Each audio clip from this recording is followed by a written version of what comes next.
The chapter begins with the declaration that the woman is Vegapunk. Win is a bewildering development. Hearing the declaration, the crew is surprised and chattering with each other about it. Vegapunk finds it annoying and says, "What a fracas." Frankie tells Vegapunk that she is his role model. He then talks about his past where he spent 2 years in her hometown, Baltimore. Frankie then tells her about his experiences at her lab and says, "After going through your lab, there was still a load of stuff I did not get a chance to look into." He calls it a giant mech of his dreams. Usopp says, "Just how many times is the robot bigger than General Frankie?" and expresses that he can't wait to show it to Luffy and Chopper. Sanji, meanwhile, calls her a stunning lady. Vegapunk, hearing their words and them calling her role model, is confused and unable to grasp it. Robin, however, says, "Just a moment. This is the first time I have heard of Vegapunk being a woman, and she looks far too young." What is making her suspicious is that the girl looks too young while Vegapunk has been active for many years. Dr. Vegapunk replies, "Who said this was the main Stella body?" She says, "You are looking at Punk 2 Vegapunk Lilith." Dr. Vegapunk Lilith says, "In any case, we always run through our research funds in a jiffy, so she will allow them to skedaddle if they just relinquish their valuables." Nami yells at her words and says that these waters are chilly enough without her being cold too. She yells that Vegapunk just fished them out, and what kind of rescues does she calls it? Vegapunk replies, yelling too, "Are you deaf? This is not a rescue." Lilith says that trespassing on the waters is not possible as any ship that comes here and resists gets destroyed by her army. Lilith soon reveals her army to the entire crew and says, "Take a look at the sea-weaponized breasts." Most of the crew members start panicking as she calls her army unable to comprehend what's happening. One shouts, "They just popped out." Frankie, who is not panicking, says weaponized sea breasts are rad. Usopp says that his fear is overwhelming his awe. Zoro is not panicking while Nami is crying in panic. Meanwhile, the crew is panicking. Somebody calls her saying, "Fairer." The person who is calling her is Shaka, who says, "Lilith, what are you doing?" He questions her why does she always insists on looting and tells her to have some pride as a scientist. Lilith tells Shaka to put a sock in it and asks him, "Can your infernal pride keep the lights going on?" Shaka informs her that she is dealing with the Straw Hat Pirates, a newly dubbed Emperor crew who is not going to meekly surrender. Lilith says that they must have a heap of treasure stashed away.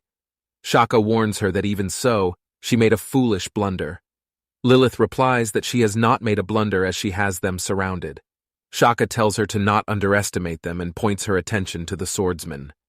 Lilith looks at the crew with wide eyes. Shaka then tells her about the pirate hunter, Zoro, whose bounty is more than 1 billion, and tells her that he is looking so calm because he knows she is in the range for him to end her in an instant. Lilith looks at Zoro in confusion while Zoro looks calm. Shaka then says that the same goes for Devil Child Nico Robin, who is looking calm. Lilith expresses her view that what the crew can do against the sea breasts. Shaka exclaims that the strong can appraise their prey and prioritize the most essential targets first, and tells her that she should have been more cautious. Lilith realizes that the imbeciles around the crew have lulled her into a false sense of security and accepts that she was careless. At the moment, Zoro informs Dr. Vegapunk that there is something they want from her, and tells her tat she would better play nice. Shaka agrees to consider the crew's demands, and asks Lilith to bring them here as he has interest in that crew. Meanwhile, on the Egghead Island, Luffy asks Bonnie if she has been here before. Bonnie replies that she visited the place when she was a kid, and it was still a pretty run-of-the-mill lab at the time, though. Luffy then asks her that how come she came back here. Bonnie tells him that she is here for the answers, and I will have a bad life if I don't like what I hear. As the group is making their way up to the island's surface, Bonnie reveals that Vegapunk is the one who turned her dad into a cyborg. Luffy finds it awesome. Vegapunk tells him that it is completely not as his father lost his sense of self, and he does not even know who he is anymore. He is nothing but a living weapon now. Luffy calls it awful, and exclaims that it is really unforgivable. Luffy then says sorry to Bonnie. As they reach the surface, Chopper says, "We have made it to the surface." Nami and Frankie are tired off climbing. Luffy is happy reaching at the surface and says, "Let's track down some grub." Bonnie then remembers that she forgot to mention that she ran into Spo at Mary Joie's, but she decides to spill the beans later. The crew is left surprised seeing the theme park on the island, and one of the crew members exclaims, "What is all this stuff?" One member says, "That is it a giant robot?" The crew finds all sorts of things there, from the robot to a space monster. Jinbei expresses that what is the world? The other crew member says he will be back after he takes one for a ride. Bonnie says, "Remember, we are infiltrating this place." Chopper asks Luffy to take care while Luffy slingshots himself towards the monster like a rocket. It seems like the monster has eaten Luffy as the monster's open mouth has now closed. Chopper and Bonnie are shocked and yells Luffy has been eaten. However, Luffy has not been eaten but harmlessly passes through the monster and is knocking in the air before colliding with the ground. Jinbei asks Luffy if he is okay. Luffy says that initially he thought he got swallowed, but he is unable to complete his words because Bonnie interrupts them in between yelling, "Is that a giant parfait?" pointing their attention to a direction. She says there are cookies and fruits too, and look at all that cream. Luffy, Bonnie, and Chopper jumps towards the meal, thanking for the meal. Jinbei, however, stays behind and says, "Hold it. Why would they leave food lying around?" and calls it a trap. As the three falls on the food, they screech, landing harmlessly. Luffy, Bonnie, and Chopper are even more confused as they reach towards the food. Jinbei observes all this looking confused too. Luffy exclaims that what is this as they went through it. Chopper says that how can we see it but not touch it? He chomps and says it is so cruel to make them hungry like that. One of them says, "Did we die earlier and not notice?" Bonnie replies there is no way we are ghosts, and realizes that though she has not seen one before, but the parfait must be a hologram. Luffy, hearing these, rages in fury and says it ticks me off. Bonnie explains that it is a 3D image made of light. You see them in comics and science stuff. Luffy looks at the space monster and realizes that he went through it because it is a hologram too. Jinbei then says that the giant robot must be one too, as nobody can make something like that. Chopper then notices a machine and asks, "What is this?" He notices that all the buttons have pictures of food on them. Bonnie replies that she has given up already as everything on the island is a sham. Jinbei then exclaims that this reminds him that the seas around the island were freezing and someone would expect this place to have the same climate, but considering the place to be a winter island, the environment is set to tropical mode in here. At that moment, a tall girl appears and says that with her island aircon invention, you can specify and regulate the temperature of an area right down to the soil. Luffy says the girl is as big as Kaido and thinks that she is a hologram too. Thinking the girl a hologram, Luffy attacks her, which angers the girl, and she punches him back, saying, "Take it." Following the punch, Luffy knocks in the air exclaiming that he is sorry, and slams onto the machine Chopper was looking at, causing a beep sound. As Luffy clonks onto the machine drops something. The machine starts creating food, lettuce, tea, burger, fries, start dropping in. Bonnie grabs the food and then exclaims that she can touch the food and it is real with hunger dripping her tongue. Bonnie, Luffy, and Chopper feasts on the machine's food, calling it so good. The three tells each other to press the next one. Different types of food drops from the machine. Observing this, the tall girl says, "Well, at least you appreciate my work," and tells them that it is the unmanned device.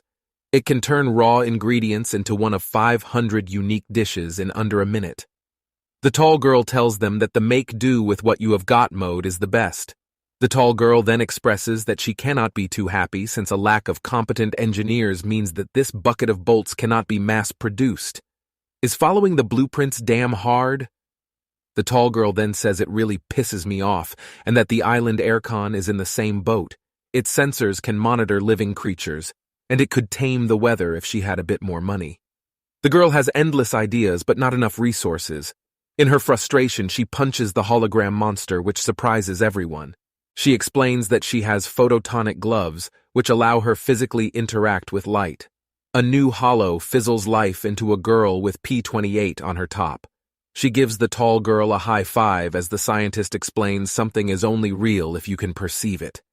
But touching a projected object turns that on its head, does not it? Luffy, while eating food, says, "So that girl is not real?" The tall girl turns angry and says debates on what makes something real are as old as time. It is something you have to decide for yourself, but I consider the matter settled. Jinbei asks the tall girl who she is. The tall girl says that she is their resident, scientific genius for hire, Dr. Vegapunk Atlas, Punk 5. Everyone is shocked, and Bonnie says that the girl is lying. Luffy exclaims that he has heard the name Vegapunk as Koby told him about her. Now we cut to the oceans, a new world, where a ship is sailing. Aboard are the CP0 agents Rob LUCCI, Stussy, and Kaku, wearing white outfits.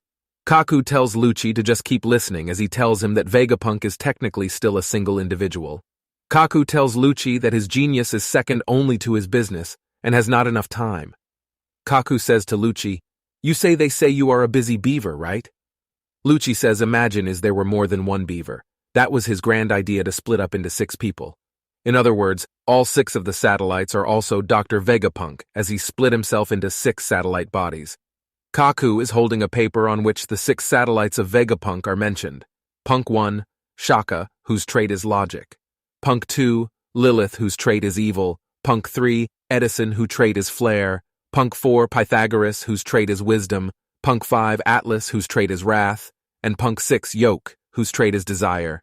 LUCCI says that he feels like the weird one for being only one thinking that it impossible and how geniuses are such a pain. LUCCI says that their mission is to first return the Seraphim, the problem child, back to the Egghead Island. Kaku says that they need to take care not to damage any of the lab's precious assets, as they are here to eliminate every last Vegapunk. LUCCI says that they are meant to kill the single most useful man in the world, and wonders if this has something to do with the recent Lulusia incident. Stussy says, "Someone with instincts like yours should know better than to question these things." Kaku agrees to Het and says, "Don't get us in any hot water, LUCCI." They have made a calculated plan.